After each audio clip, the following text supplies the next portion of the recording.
Megan, thanks so much. People across Grayson County are picking up the pieces this morning after that storm tore through last night. In Whitesboro and Pottsboro, the high wind knocked down several power lines and trees. DPS troopers were on scene for several hours assessing the damage and trying to determine what caused it. Encore is reporting that several homes in the area lost power. One shop owner in Whitesboro says he'll have to rebuild after strong winds tore through his business of 10 years. We're a little shocked, because it seems to be centrally located right here. You know, I live in Sherman, and then we didn't have near the weather over there that they had here. So, yeah, it's kind of shocking to just walk up here and see everything blown around like it is. DPS has not yet reported any specific cause for the damage. Presidential candidates are pounding the pavement as they try to bring in as many votes as possible in today's voting states. NBC's Tracy Potts reports from Washington, D.C. on the presidential race. Today's Michigan primary could be Bernie Sanders' last chance to beat Hillary Clinton. He's disputing her claim that he voted against saving the state's auto industry. What I did not vote for was a middle-class bailout for the crooks on Wall Street.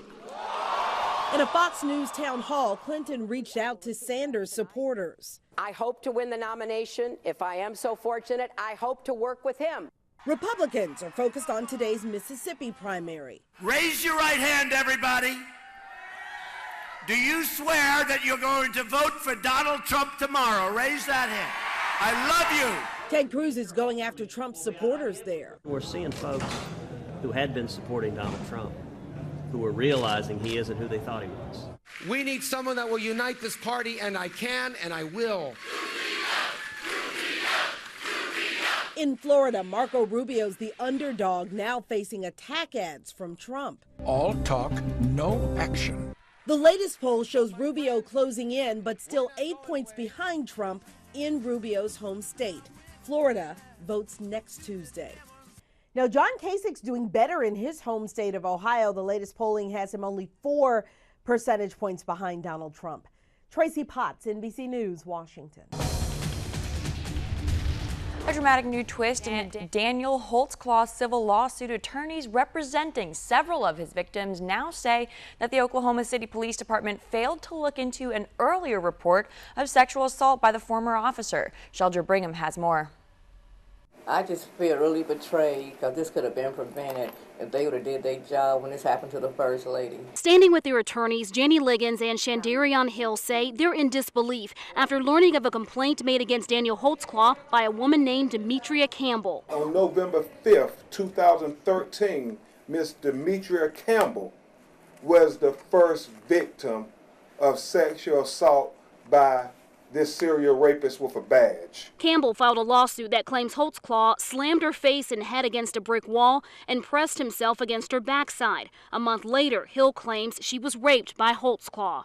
I've always felt in my heart that I was not the first victim. And if they would have taken time out to investigate, my daughter would have never been raped. Hill and Liggins are now part of a civil lawsuit with 5 other victims. That lawsuit was amended to include information about Campbell's accusations. Why there's no report, why there was no follow-up, why there was no investigation, why there was no prosecution, I think that's for the city to answer that. But Oklahoma City police say there was an investigation into Campbell's claims. At the time that she was interviewed, she did not make any allegations whatsoever involving any type of inappropriate sexual contact. Police say they investigated Campbell's complaint that Holtzclaw handled her too roughly. We did look into the follow-up use of force investigation, and if there would have been any allegations of sexual misconduct, we could have looked at them back then in 2013, but the fact stands that there weren't. The amount of force used against Campbell was found to be appropriate, but the allegation is still a key part of the civil lawsuit. They knew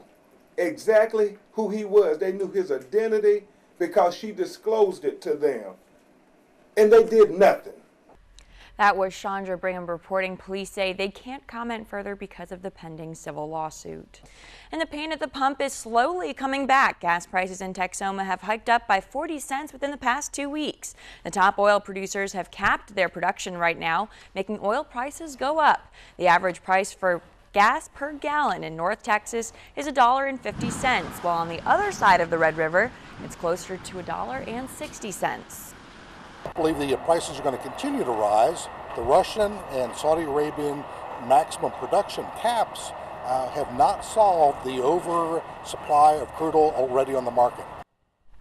Prices may be getting closer to $2 per gallon, but experts say they're expected to fall again by summertime. And IHOPs across the country are pitching in to help out children in need. Today you can grab some pancakes for free, all for a good cause. You can stop by any IHOP and get a free short stack of buttermilk pancakes. The money raised will be going to the Shriners Hospital for Children. Since 2006, IHOP has raised more than $3 million in donations for the hospital. It starts at 7 this morning and the deal ends at 7 in the evening.